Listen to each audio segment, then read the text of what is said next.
What do you believe is the purpose of not only, actually, you know what? First, can you describe what you guys do here at Junior Achievement? What's your goal here at Junior Achievement for kids? But our objective is to prepare young people for success in their life and careers, to be able to make decisions, to be able to build sophisticated understandings of money and their own skill set development and just how the world works. How do we help kids connect the dots between what they learn in school and what life is really like when they get out? Perfect. So kind of a hallmark of Junior Achievement is JA BizTown. For the people who do not know, who are watching, can you explain what JA BizTown is and what it does for students and kind of the before and after you see with kids that have gone through the program? You bet. The JA BizTown program is very consistent with JA's focus on experiential learning. It's 15 to 19 classes where JA provides the curriculum for teachers to deliver to their students around understanding money and actually experiencing life in a business. And then how do you put a business together? Who has different roles in business? How does the team work together? How do you set objectives? How do you try to make a profit from your business? Yeah. And we believe everything is a business. We believe government and faith and for-profit and not-profit. We believe everything is a business and that you need people to follow you and support you and drive the mission of that entity, whatever it is. And so with BizTown, it's typically designed for fifth graders, and we work with fifth graders, where they work those 15 to 19 sessions in the classroom with curriculum that Junior Achievement provides. And then on the 16th or 20th session, they come here on site in 16 businesses and literally for 4.5 hours run the world.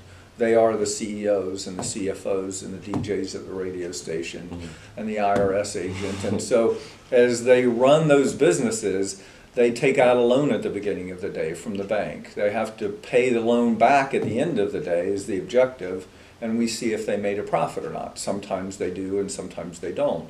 But they also manage their own economy during the day. When they get 2 breaks, they get paid each of those breaks, and they go out and spend their money where they want to spend that money.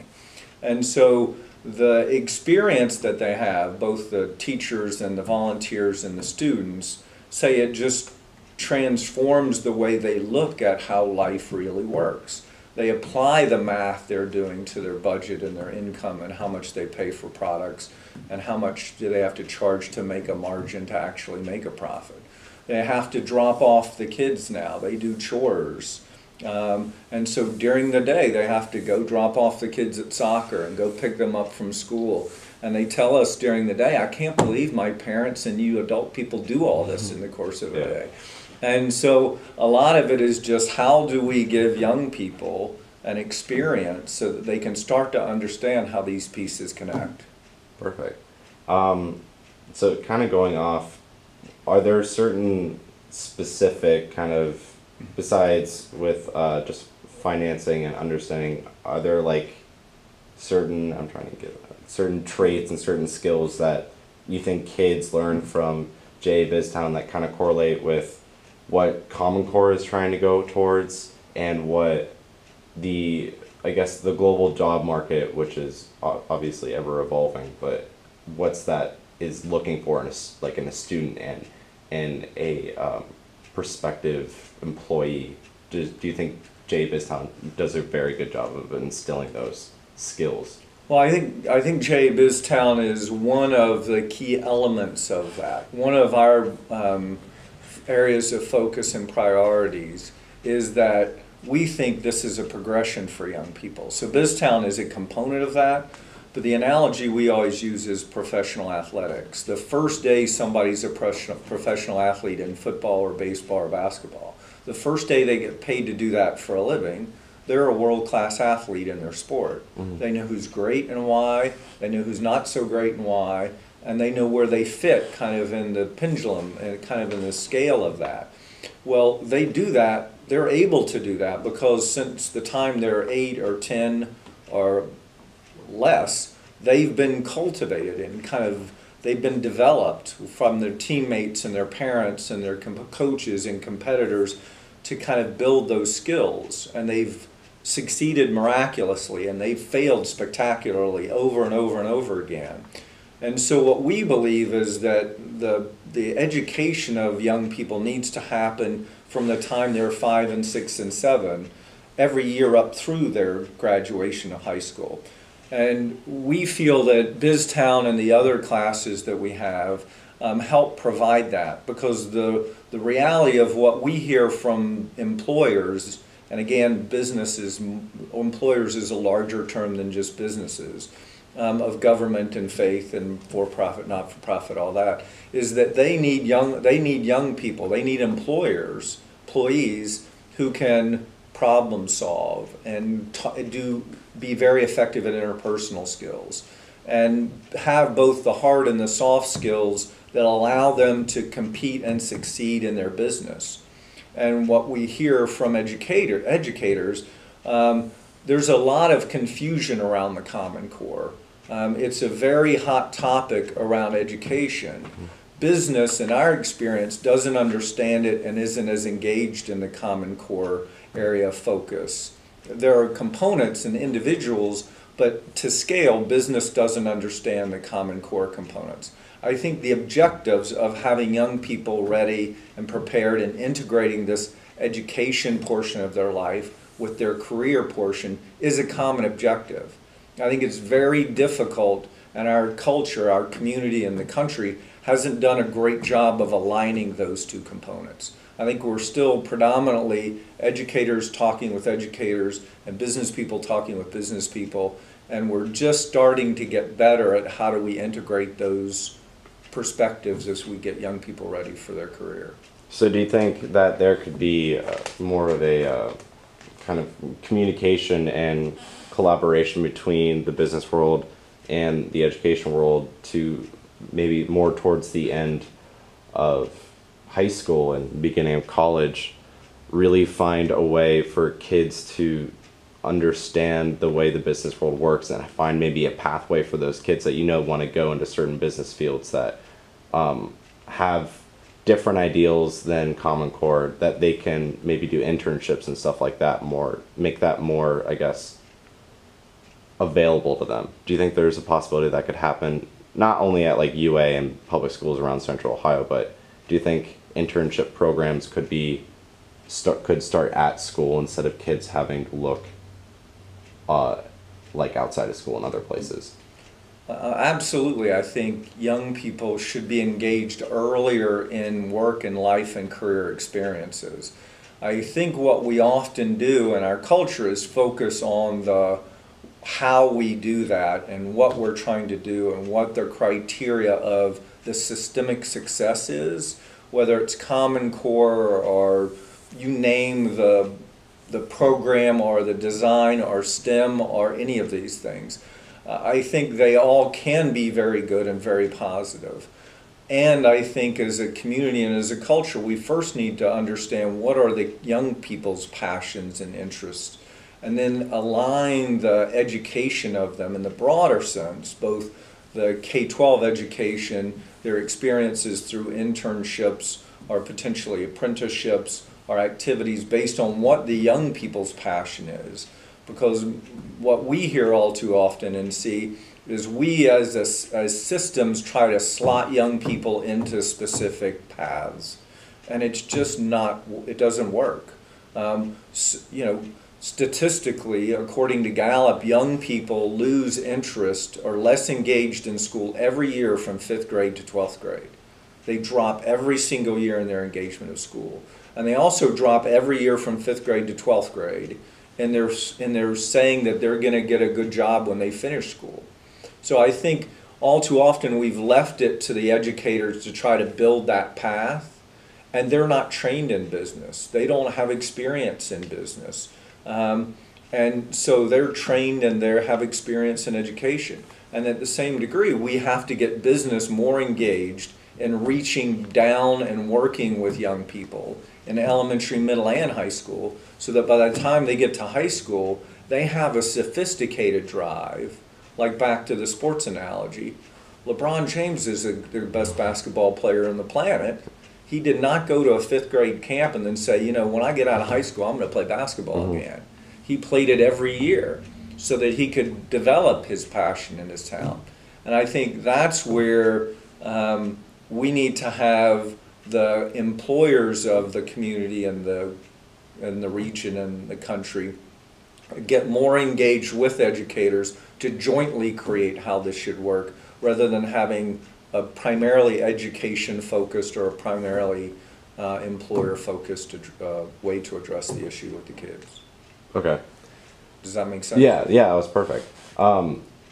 You talked about kind of more the business, like having teachers maybe with development, professional development, create more of a business mind, instill more of a business mind in the way they teach, maybe give, I guess, more of a problem-based learning approach. Right. Yeah. So do you think that, because in other countries, like in Finland, they do a lot more professional development of teachers, and they have teachers work with different businesses, and they have them really kind of understand the reason behind education and the whole cycle of education business, and understand the relationship between those two, and help kids not only not only learn but they instill an identity and help them follow their passions, and use problem-based learning to help them get into the business world and help them really use their personal skills and apply that to business. Do you think that sorry, that was a rant. Do you think that a lot of teachers feel like they need to spend more time in the classroom with the students, getting a solid foundation of knowledge and helping them understand the curriculum, rather than getting more professional development and then using that with maybe not as much time with the kids, but maybe more purposeful time, I guess?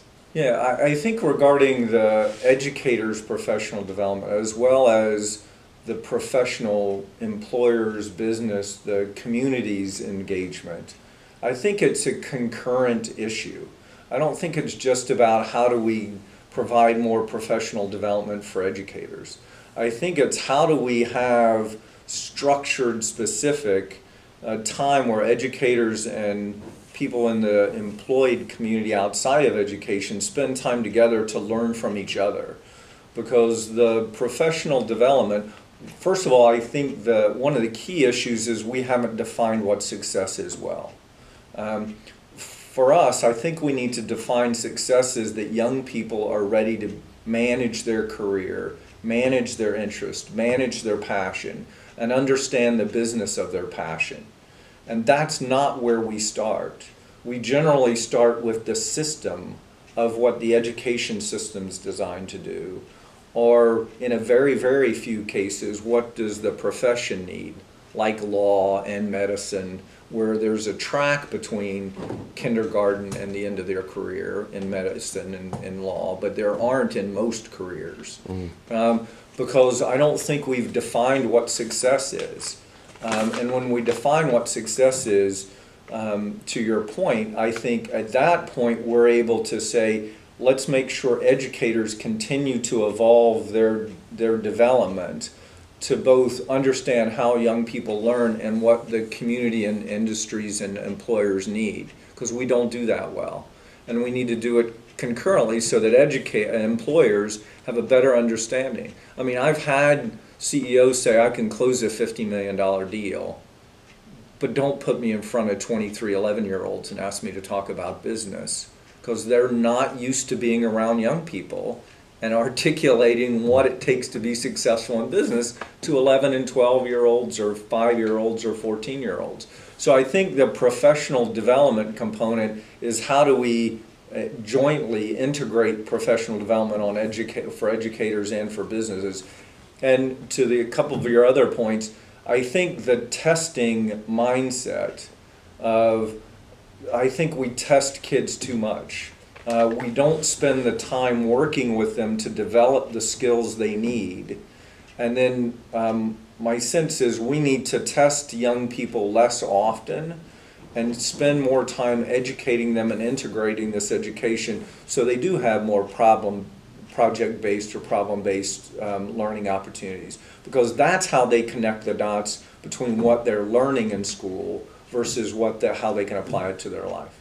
So you're saying, because, I mean, we as a nation, I feel like, actually, we as a nation, I feel like, have chosen to standardize two different things, what gets taught and how kids get assessed. And I feel like no matter what, you're most likely going to have some type of standardization just because that's the way the country views, that's the way the government will view education. There needs to be some type of standard that they can go by to rate kind of the path and the growth or the decline of education in America.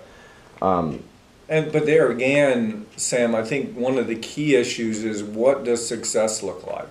Because again, Gallup's done, and others have done some work, but Gallup's done some work that shows the students that achieve the highest scores on a lot of the math and science and the standardized tests around the world are the least entrepreneurial. There's a direct opposite in the correlation between countries in most cases that score well on standardized tests and which countries are the most entrepreneurial and the most creative with their economy. And so do you want young people to do great on, and not that they're mutually exclusive, I hasten to add, but do you want young people that can knock out a math test, or do you want young people that can solve problems and create business? And so part of the dynamic is, what is your objective?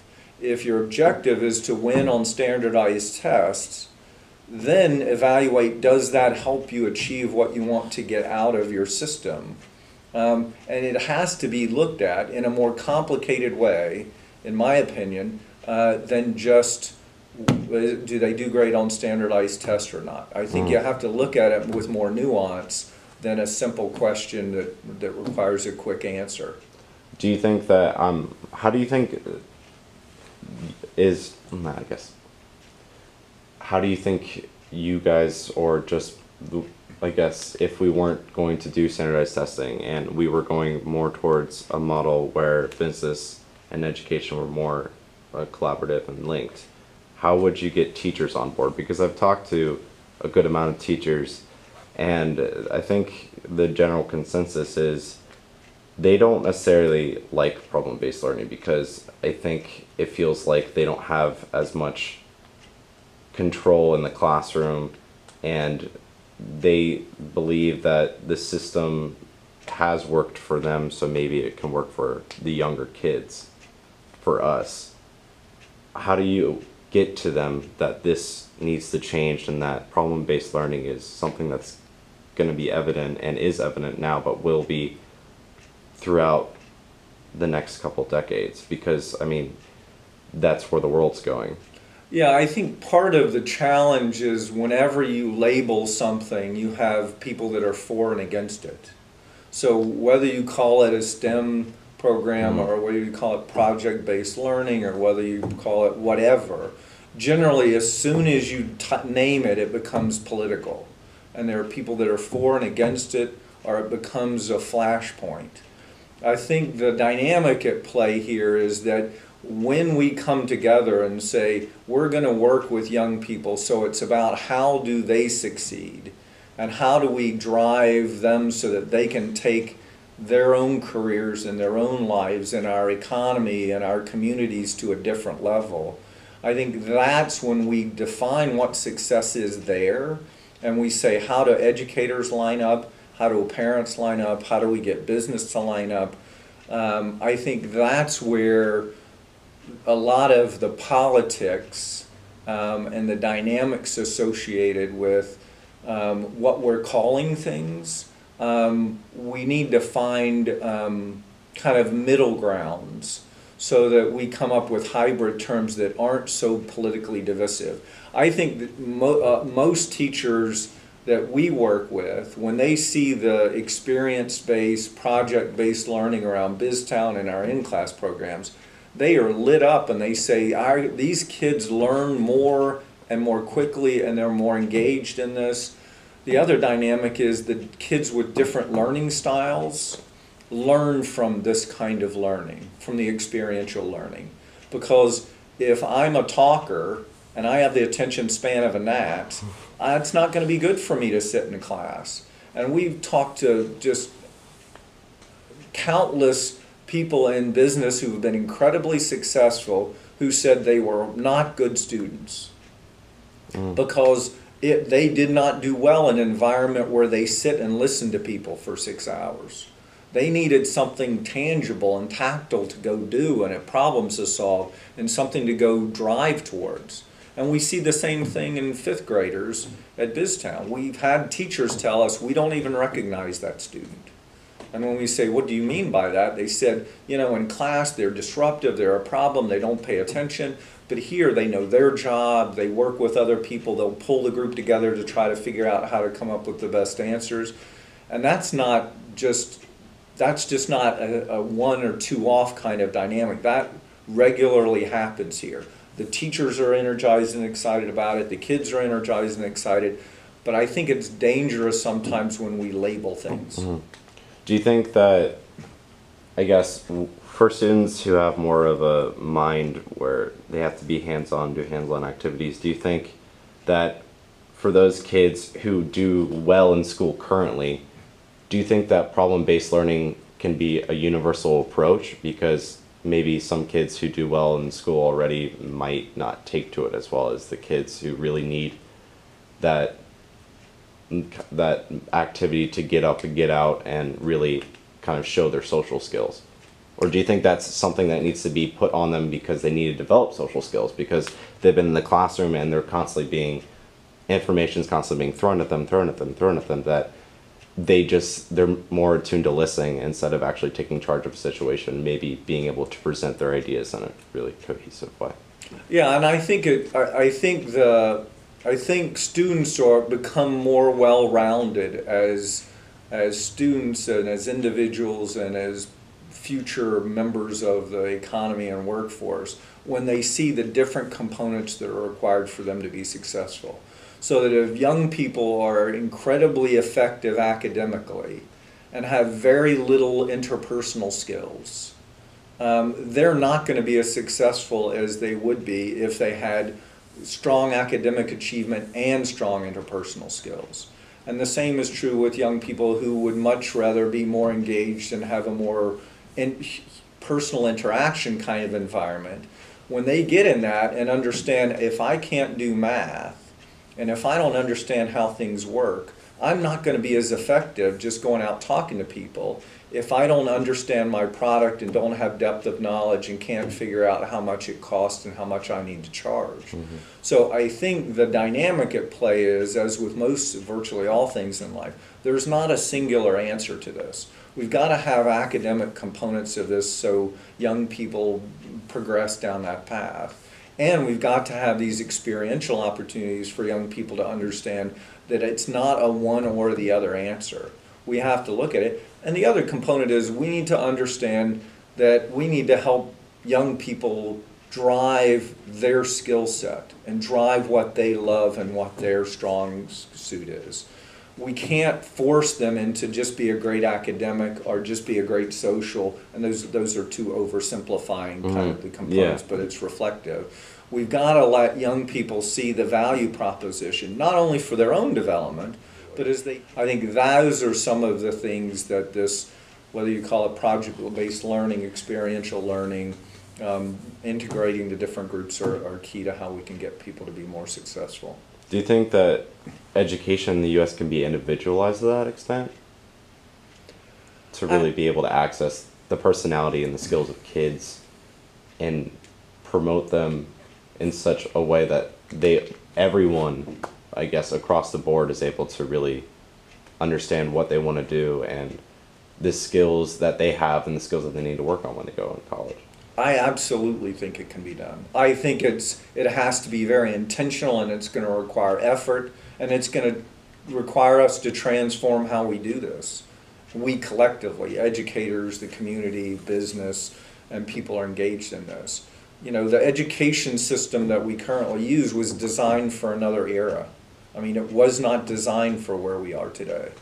And so I understand from educators' points about, you know, it's very difficult to have 28 students in a class and build an individual plan for all 28 students. It's an incredibly difficult thing, particularly with the requirements that we have on educators around what things they have to get knocked in, how they're going to be judged, which is still an open question in many respects.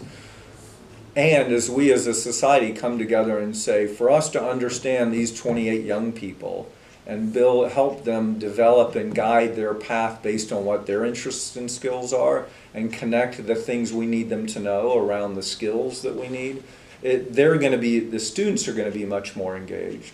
It's much more energizing and in some cases challenging for the teachers. And the education of them between the teachers and the parents and the community, I think we have to expand the approach that we're taking to allow them to drive their own success and help us navigate them instead of trying to keep them in a slot that says, here's the math component and here's the science component. Link it to what they care about. Do you think that can happen because of just, I feel like if the government they need to see, I guess, certain points of success every place, but if you put skills in place that kids need to achieve and excel at, and then they see the success after college and see the success they have in their business, their career, and their life, do we need to compare ourselves to other countries? Because I mean, I feel like, not to be like the patriotic U.S. person, but it's something different. Like education is different here. It's not about, I don't think it's about numbers. We have a much more creative mindset, and I think that's where the world's going. Exactly. So can the government get on board, I guess? Can they really understand that standards with testing is it's something of the past? It's not necessarily realistic at this point, because and personally I think accountability is an incredibly important issue. I think we absolutely have to have accountability, and so accountability being testing or being, how rigid and fluid and how often does it occur. The process of taking the test is disproportionately focused on in our education system right now, in my opinion, and many others. So periodically, we clearly need to understand and track how our young people are doing in their own development. So I think absolutely, when we talk to people in government, talk to people in business, talk to people in education, no one says we shouldn't track and measure and get a sense of how young people are doing. The chaos is in how does that happen? Because in my opinion, educators are responding to the market, to the culture, both in government and business and others, saying, you've got to track these kids, we've got to manage, and we've got to drive success with them. I think in many respects, we're not giving the educators both the resources by having employers and others come in and work with them, but also give them the freedom to teach young people the way that they see they can do that most effectively. And if it's happening and being successful and working with young people, drive that. But I think we need to set those standards further apart than every year in a rigid way that just monopolizes portions of the year where the teachers don't have time to work with the kids and educate them because they're so focused on the test. I think government understands that. I think business understands that. The secret sauce is, how do we define success as a culture instead of a sector? And if we define success for young people as a culture and then align the education sector and the government sector and the employer sector, then I think we can have a lot more success. I think we have examples of how that's starting to happen, but we have a long way to go before we get there. So this is a little actually off topic. You bet. If you want to knock your questions, go right ahead. Yeah.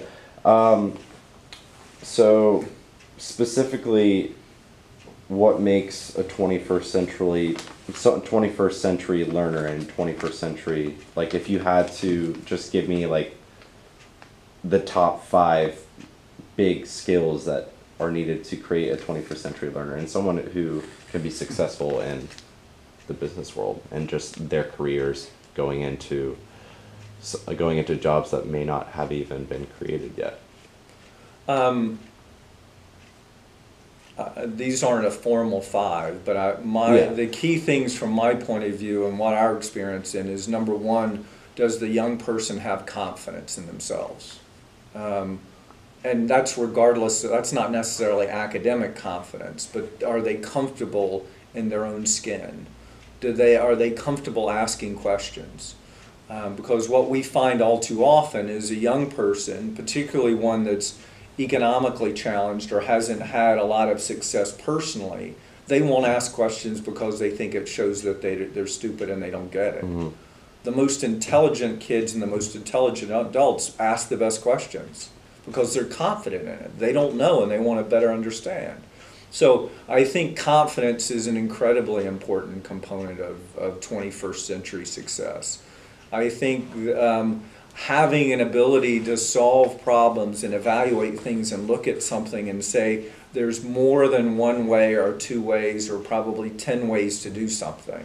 And so let's look at what the options are. Let's evaluate what the different approaches can be so that it's not a rigid, there's one way to do this and there's a right and a wrong way.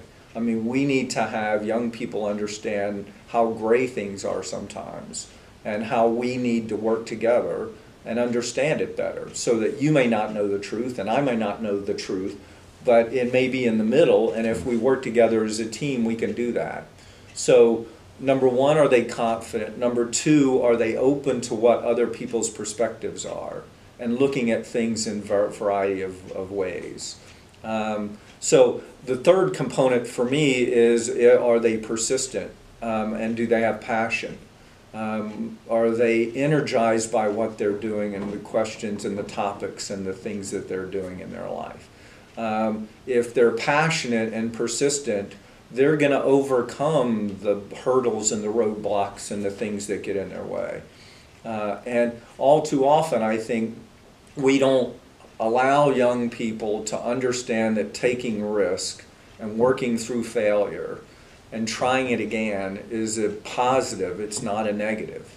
And if you haven't stumbled, if you haven't failed, if you haven't gotten challenged in what your belief systems are and how you think things will work, I think that's a key component of this.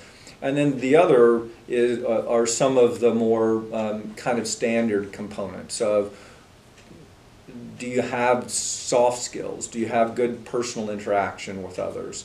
Do you have hard skills? Do you understand if you have an area of interest that you want to drive something? If you want to be an engineer, are you developing those skills? And you don't want to be an engineer at 8 years old. You don't know what that means. But if you like putting things together and tearing them apart, and you like to figure out how things work, we can cultivate young people in their interest paths more than their career label path. Does this make sense? Yeah. So those are some of the Perfect, yeah. things I think are being curious, being persistent, being open, but also having an opinion. And those things aren't always mutually exclusive, but they also aren't always, rigidly adhered to the way some folks have. So, being curious and being passionate and having a creative mind, I guess that's not the best segue, but what do you think, because it's something that's constantly debated and you see in the news all the time, that just arts is being cut out like left and right, but it's also more recently something that you see is coming back and people are seeing the value in it. What do you think is the value of arts education for kids? I think it's incredibly important because, again, it integrates so many different components of learning. There's strong statistical analysis talking about people who are good in music and people who are good in math because it's the same thing. Music is math and math is music. And the same with art and being able to evaluate something and create something and integrate in multiple intelligences to say, how do we create something? How do we evaluate it? How do we do analysis on what the value and the meaning is? And so I think, as typical in our culture and others, the pendulum swings back and forth. And as the pendulum swung towards testing on academic components, when art and music and other activities were constricted in our education system, I think it was an incredibly negative, there were incredibly negative ramifications about it, those decisions. Because again, I think we have to be able to demonstrate and allow young people to drive towards what they want.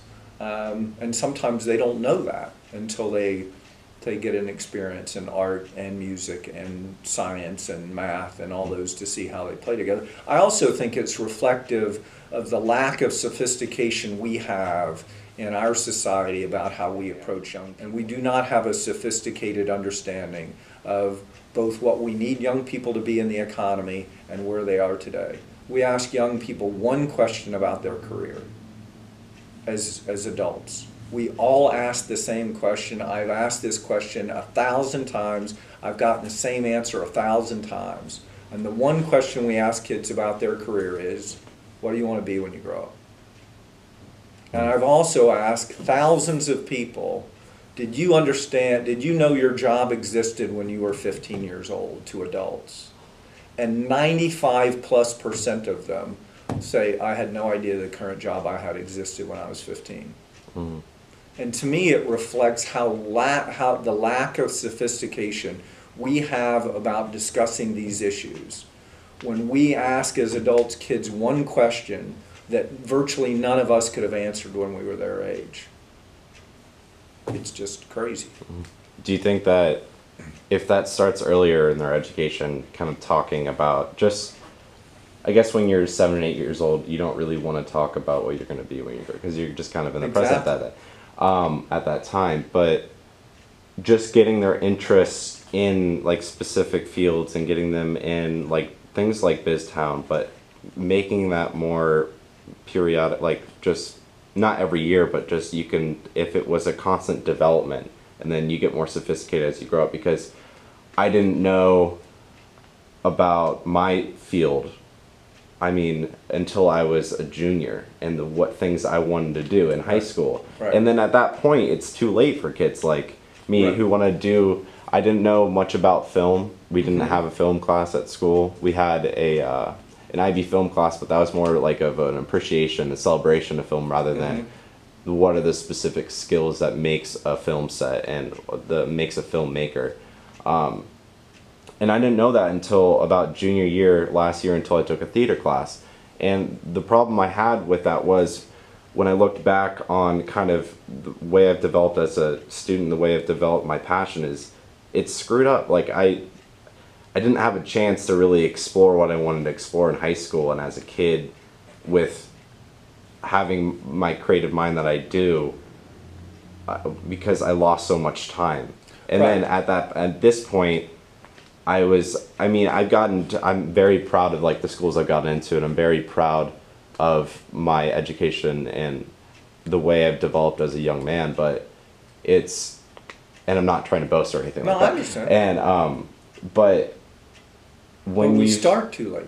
Yeah, but we start too late, and it really angers me, because I know I could have done better. You know what I mean? Well, and to me, it's back to the athletic analogy. I mean, when you start in athletics at 6 and 7 and 8 and 9 years old, and you do it every year round in many cases, you can get great. Now, you can also get burnt out. Mm-hmm. But for us, the issue, and in my opinion, and in our opinion, I think, it isn't about asking a 7-year-old or 8-year-old or 12-year-old what they want to be. That's not what we do. We ask, what are you interested in? What do you enjoy? What gives you energy? What do you love? Mm-hmm. And when we ask them what their interest and what their skills are and what do they value, those are the things that we can help young people navigate. We don't need to label it yet. We don't need to label what their career is. But if you're working in BizTown and you work at the paper and you're the photographer and you go out and get the shots as an 11 and 12-year-old, taking pictures from the newspaper, and then all of a sudden within 2 hours, they're passing out the newspaper to everyone, and people are looking at their picture in the paper, and you're saying, I did that? Hmm. And then in 7th grade, when we're asking you about what are your interests and skills and values, and you start to drive something because you like that, those are the opportunities we have where then in maybe in ninth grade or 10th grade, you start to job shadow and go out and see the folks in media or folks in film or folks in some kind of entertainment realm that you still may not know where you land and end up. But it gives you experiences that aren't driven by the label of the job or the label of the sector. And we can, as adults, as teachers, as parents, as the community, help foster that. Because, and another example, not to beat the sports analogy thing to death, but we have middle school and high school coaches calling college coaches and professional coaches saying, you've got to come look at this kid. This kid's special. We don't have that kind of farm team set up for most careers. We just don't have it. We don't have parents and teachers and others calling accountants, or calling entertainment folks, or calling insurance people, or calling engineers, or calling different, saying, man, there's a kid who I think has a real aptitude for your profession, and you ought to come check them out. Because we have no systemic capacity to do that. Now that's part of what we're trying to build with Junior Achievement and other organizations, but that's part of the mindset I think we have to change in addition to the systems that are in place. Just when you say, when you ask the question, when parents and educators and I guess older adults ask the question to kids, like, what do you want to be when you grow up, or what's the job that you want to have, or what you see for yourself in 20 years. I just feel like with things like the arts, and you put it specifically in, and you put it in a box labeled job. Right. Then you hear parents and you hear educators say, that's not realistic for you. You don't have a place there. But then if you don't drive the interest of them, you don't realize how many actual jobs specifically within that realm of your interest are available for you. Exactly. And I think that's where we lose out on that. I completely agree. I completely agree. I mean, our son, when he was in high school, I think in his junior year of high school, he had to make a choice between two classes that were concurrent. He had to, his schedule was set, he had two classes he had to choose from. One was theater and one was physics. He'd just done his first play. He always loved kind of entertainment. Done his first play, and he really liked physics. He's very different than me. I would not have been able to do the physics thing. But he chose theater. And he's in his junior year of college, and theater is his major. And he absolutely is passionate about it. He does incredibly well in math, and has done incredibly well in science, and done incredibly well academically. His passion is acting. And so what we've talked about for the last number of years is that drive, man, go after that. Understand the business of it. And then understand, have that as your plan A and drive it with everything you got. And understand what options does that give you. And it gives you plenty of options. Because you're studying psychology and, understanding how the characters and how people interact. And I mean, he can do virtually anything, in our opinion, with that passion and that degree and those experiences, including acting, which is what he wants to do. But everybody says, well, what are you going to do? Because, you're probably not going to make that. And A, it's defeating. B, our sense and my sense is excellence is a habit, it's not an act. If you're driving towards something that you love and you do it really well, if it doesn't work, you've got the patience, you've got the passion and the interest and experience to say, I've got to bust it over this to be successful. And you can redirect that at something else. But I think culturally and socially, and a lot of times we as parents, talk kids out of things that we should be encouraging them to go do. And then have us help them be more sophisticated about what other options, if that doesn't work, what other options does that give you? Instead of, you can't do that, find a real job and then you can play with that on the side. I hate the question, instead of what do you love or what are you passionate about, what do you do well? Because then that restricts you to doing skills that you know how to do and doing skills that you're good at, but you'll never reach that point of almost like euphoric success within yourself because you're always just at that level of like, this is not something I'm good at this, but this is not something I want to do. When you're doing something you want to do, even if you're not as good at it, it's so different because you develop skills and you're pushing yourself to the highest point that you can push yourself, and always make a better product than whatever you could have done if you just did it well. Right. Yeah. I completely agree. I mean, I talked to a professor had me come in and talk to their accounting program. And so I was asking, what are you passionate about? What are you interested in? Is this helping you get what you're going towards the path you'd like to go? And there was one young woman who said, I hate this. I hate accounting. And I said, well, why are you in it? And she said, I'm really good at math. And, I was encouraged to go do this. And my parents said, go do accounting because you're really good at math. And I said, well, what do you love? And she said, I love sports. I love athletics. I love all things associated with that. And I told her the example of Mike Priest, who's the Columbus Blue Jackets president. So he's been the president of the Blue Jackets since Mr. McConnell brought the team to town. He's an accountant. And he handled I believe he handled McConnell's money, and he did work for Worthington Industries, so he understands the business of Worthington Industries.